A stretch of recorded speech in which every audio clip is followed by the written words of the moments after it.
we already known about the third law of thermodynamic. Third law of ಥರ್ಮೋಡೈನಮಿಕ್ಕಿಂದ obtain ಆಗುವಂತಹ ಎಂಟ್ರೋಪಿನ ನಾವು thermal entropy ಅಂತ ಹೇಳ್ತೀವಿ. ಥರ್ಮಲ್ ಎಂಟ್ರೋಪಿ ಅಂದರೆ ಏನಾಗಿರುತ್ತೆ, at absolute zero temperature every substance are perfectly crystalline solid become zero at absolute zero temperature ಅಂತ ಹೇಳಿದ್ವಿ. ಅದು ಥರ್ಮಲ್ ಎಂಟ್ರೋಪಿ ಆಗಿದೆ. Another one is statistical entropy. It is determined using statistical mechanics. Statistical ಮೆಕಾನಿಕ್ನಿಂದ obtain ಆಗುವಂತಹ ಎಂಟ್ರೋಪಿನ ನಾವು statistical entropy ಅಂತ ಹೇಳ್ತೀವಿ. Statistical entropy may be calculated as defined as S is equal K into ln W. S ಅಂದರೆ residual entropy, K ಅಂದರೆ Boltzmann constant, W is the number of arrangement of atom ions or molecules in a crystal. ಕ್ರಿಸ್ಟಲಲ್ಲಿ ಮಾಲಿಕ್ಯೂಲ್ಸ್ನ ನಾವು ಹೇಗೆ ಎಷ್ಟು possible arrangement of ಮಾಲಿಕ್ಯೂಲ್ನ ಕ್ರಿಸ್ಟಲಲ್ಲಿ ನಾವು W ಅಂತ ಹೇಳ್ತೀವಿ. It is also called as A W is also called as A thermodynamic probability ಅಂತಲೂ ಹೇಳ್ತೀವಿ. Define thermodynamic probability ಅಂತ ಹೇಳಿದ್ರೆ ಏನಂತ ಹೇಳ್ಬೋದು, number of possible arrangement of molecules atoms ions in a crystal ಅಂತ ಹೇಳ್ಬೋದು. K is the Boltzmann constant. It is found that at 0 Kelvin thermal entropy is 0. ನಾವು third law of ಥರ್ಮೋಡೈನಮಿಕಲ್ಲಿ ಅಂತ ಹೇಳಿದ್ದೀವಿ, at 0 ಟೆಂಪ್ರೇಚರಲ್ಲಿ thermal entropy 0 ಆಗಿರುತ್ತೆ. But in case of the residual entropy, but in case of statistical entropy, not residual entropy, statistical entropy are not 0 at 0 kelvin. 0 ಕೆಲ್ವಿನ್ನಲ್ಲಿ statistical entropy 0 ಆಗಿರಲ್ಲ. The statistical entropy have finite value. ಏನಾಗಿರುತ್ತೆ, finite means non zero, zero ಬಿಟ್ ಬೇರೆ ಆಗಿರುತ್ತೆ. And this entropy is called residual entropy ಅಂತ ಹೇಳ್ತೀವಿ. ಹಾಗಿದ್ರೆ definition ಏನು ರೆಸಿಡ್ಯೂಯಲ್ ಎಂಟ್ರೋಪಿಗೆ? The entropy possessed by a crystal at absolute zero temperature is called the residual entropy. Residual entropy ಅಂದರೆ ಏನಂದರೆ, ಕ್ರಿಸ್ಟಲ್ ಸಬ್ಸ್ಟೆನ್ಸ್ ಪೊಸೆಸ್ ಆಗಬೇಕಾದ್ರೆ ಅಟ್ ಅಬ್ಸಲ್ಯೂಟ್ ಝೀರೋ ಟೆಂಪ್ರೇಚರಲ್ಲಿ crystal substance process ಆಗುವಾಗ ಯೂಸ್ ಮಾಡುವಂತಹ ಎಂಟ್ರೋಪಿನ ನಾವೇನಂತ ಹೇಳ್ತೀವಿ, ರೆಸಿಡ್ಯೂಯಲ್ ಎಂಟ್ರೋಪಿ ಅಂತ ಹೇಳ್ತೀವಿ. Calculation of residual entropy S is equal to K into ln W ಆಗಿದೆ. Example is residual entropy of carbon monoxide. Carbon monoxide ಅಂದರೆ CO, ಅದರ ರೆಸಿಡ್ಯೂಯಲ್ ಎಂಟ್ರೋಪಿ ಫೈಂಡ್ ಔಟ್ ಮಾಡಿ ಅಂತ ಕೇಳಿದ್ದಾರೆ. So we already known the formula S is equal K into ln W. But W ಅಂದರೆ number of possible arrangement of crystal ಅಂತ ಹೇಳಿದ್ದಾರೆ. Crystal ಅಂದರೆ ಯಾವುದಿದು, carbon monoxide ಇದೆ. ಎಷ್ಟು ಪಾಸಿಬಲ್ ಅರೇಂಜ್ಮೆಂಟ್ ಇದೆ ಕಾರ್ಬನ್ ಮೊನಾಕ್ಸೈಡಲ್ಲಿ ಅಂದರೆ CO ಈ ರೀತಿ ನಾವು ಅರೇಂಜ್ಮೆಂಟ್ ಮಾಡ್ಬೋದು. ಬರೀ ಇದೇ ರೀತಿ ಅರೇಂಜ್ಮೆಂಟ್ ಮಾಡ್ತೀವಾ, ಇದರಲ್ಲಿ CO ನಾವು OC ಅಂತ ಬೇಕಾದರೂ ಬರಿಬೋದು. ಸೆಕೆಂಡ್ ಪಿಕ್ಚರ್ CO OC ಈ ರೀತಿ ಕೂಡ ನಾವೇನು ಮಾಡ್ಬೋದು, ಅರೇಂಜ್ಮೆಂಟ್ ಮಾಡ್ಬೋದು. ಇದೇನಾಗಿದೆ, ಓನ್ಲಿ ಒನ್ ಡೈರೆಕ್ಷನ್ ಓರಿಯೆಂಟೇಷನ್ ಇದೆ. ಸೊ ಇದನ್ನ ನಾವು ಪರ್ಫೆಕ್ಟ್ ಕ್ರಿಸ್ಟಲ್ ಅಂತ ಹೇಳ್ತೀವಿ. ರ್ಯಾಂಡಮ್ಲಿ ಅರೇಂಜ್ಮೆಂಟ್ ಆಗಿರೋದನ್ನ ನಾವು ಆ್ಯಕ್ಚುಯಲ್ ಕ್ರಿಸ್ಟಲ್ ಅಂತ ಹೇಳ್ತೀವಿ. ಪರ್ಫೆಕ್ಟ್ ಕ್ರಿಸ್ಟಲಲ್ಲಿ ಅಟ್ ಅಬ್ಸಲ್ಯೂಟ್ ಝೀರೋ ಟೆಂಪ್ರೇಚರಲ್ಲಿ ಎಂಟ್ರೋಪಿ 0 ಆಗಿರುತ್ತೆ. ಯಾವುದರಲ್ಲಿ, ಪರ್ಫೆಕ್ಟ್ ಕ್ರಿಸ್ಟಲಲ್ಲಿ. ಆ್ಯಕ್ಚುಯಲ್ ಕ್ರಿಸ್ಟಲಲ್ಲಿ ಏನಾಗಿರುತ್ತೆ ಅಂದರೆ ಅಟ್ ಅಬ್ಸಲ್ಯೂಟ್ ಝೀರೋ ಟೆಂಪ್ರೇಚರಲ್ಲಿ entropy value will be finite ಅಂದರೆ ನಾನ್ ಝೀರೋ ಆಗಿರುತ್ತೆ. ಕನ್ಸಿಡರ್ ಮಾಡಿ ಒಂದು carbon monoxide.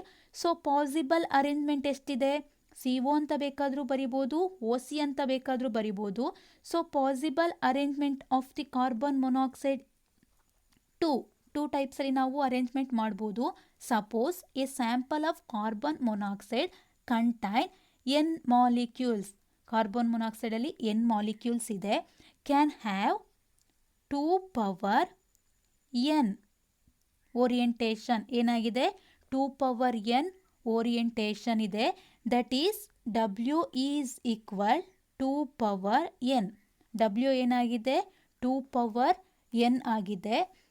Then S is equal residual entropy is equal K into ln W ಇದೆ. ಏನಾಗುತ್ತೆ ಆವಾಗ ಅದು ಎಸ್ ಈಸ್ ಈಕ್ವಲ್ ಕೆ ಹಾಗೇ ಇದೆ, ಲ್ಯಾನ್ ಕೂಡ ಹಾಗೇ ಇದೆ. ಡಬ್ಲ್ಯೂ ಬದಲೇನಾಗುತ್ತೆ 2 power N. S is equal K into ln into 2 power N ಆಗುತ್ತೆ. ಈ ಒಂದು ಜನರಲ್ ಫಾರ್ಮುಲಾ ನಮಗೆ ಗೊತ್ತಿದೆ. Log of M power N ಇದೆ ಅಂದರೆ ಏನಾಗುತ್ತೆ ಅದು N into log of M ಆಗುತ್ತೆ.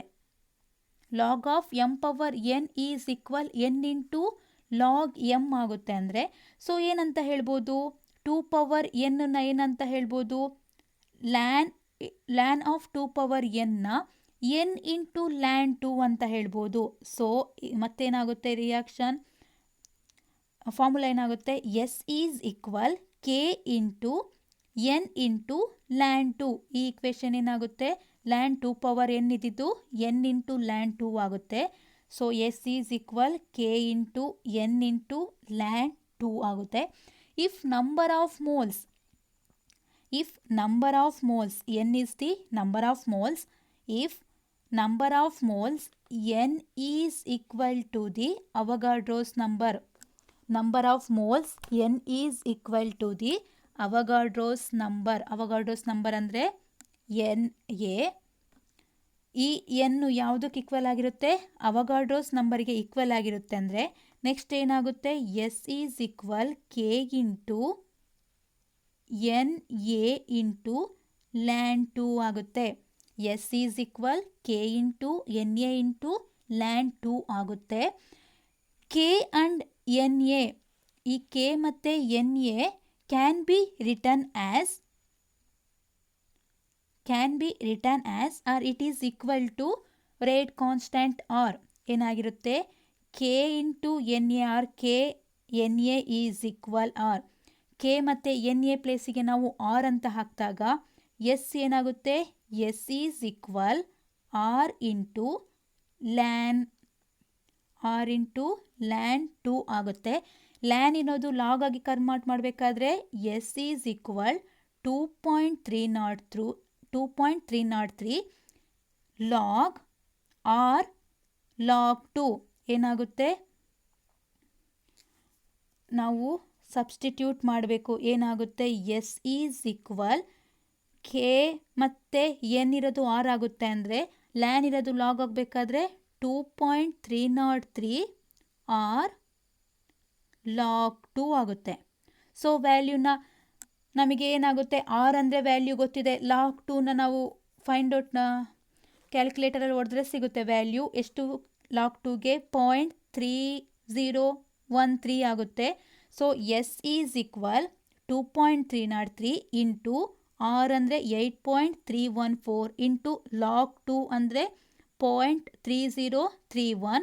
Then residual entropy of carbon monoxide is 5.85 joule per kelvin per mole. ಏನಾಗುತ್ತೆ, residual entropy of carbon monoxide is 5.85 joule per Kelvin per mole. It's depend upon the number of orientation of the number of possible arrangement of the molecule in a crystal. ಕ್ರಿಸ್ಟಲಲ್ಲಿ arrangement molecule arrangement orientation ಮೇಲೆ ಏನಾಗುತ್ತೆ, ಇದು depend ಆಗಿರುತ್ತೆ.